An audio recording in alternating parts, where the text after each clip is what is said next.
San Francisco's offense and the versatility and how schematically sophisticated it is compared to what Tampa was running is night and day. Tampa can't run the ball. San Francisco has one of the best rushing attacks we've seen in the NFL in years. Dak Prescott just played a perfect game. I don't think he's going to be able to duplicate that. The only hesitation I have here, I know this sounds dumb, but you guys have heard me say this throughout the year at various times. I would feel better betting this game if it was San Francisco -6. It was San Francisco -4.5, and the money on Dallas drove it down to 3.5. So somebody thinks Dallas, or a lot of somebodies think Dallas, they have the better quarterback. They're coming off this great game. I think San Francisco has been the best team in the league this year. I think San Francisco has been better than Kansas City this year. I think San Francisco, with Christian McCaffrey, has looked utterly and thoroughly dominant. I think that pass rush will get to Dak.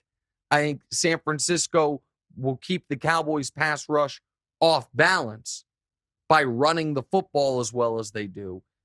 And the cheat code for San Francisco is this.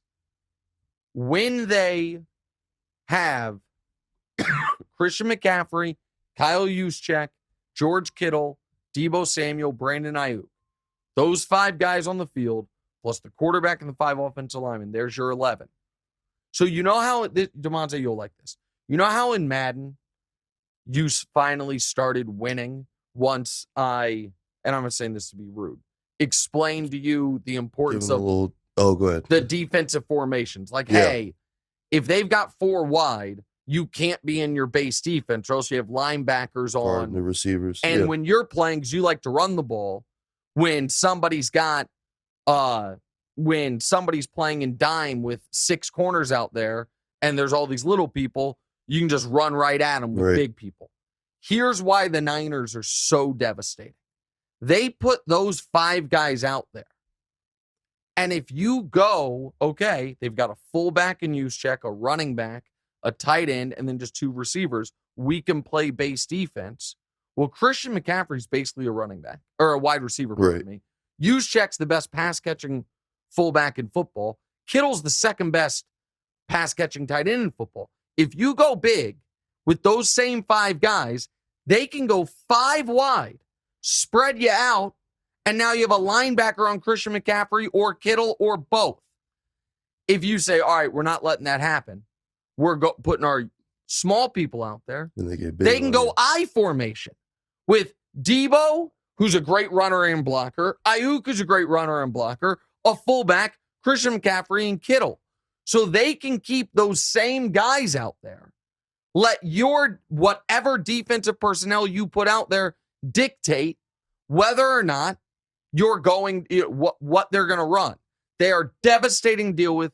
Shanahan's brilliant. I like Shanahan in this spot. It's also an interesting one. Kyle Shanahan was the offensive coordinator. Dan Quinn was the defensive coordinator for the Atlanta Falcons in the Super Bowl when they were up 28-3 on Tom Brady, and they blew it. I like that little nuanced matchup. The only reason San Francisco loses is if Brock Purdy turns into a pumpkin. You like Purdy. I don't even think, if he's going to turn into a pumpkin, it's not going to be a home game against Dallas. Maybe the following week against Philly, if that were to happen. If Philly gets there, I like San Francisco -3.5. Hey, thanks for watching. Hit the subscribe button to get more from the show, and make sure to click the bell to get notified every time new content drops. Check out full episodes of What's Right wherever you get your podcasts, or just click the link in the description below.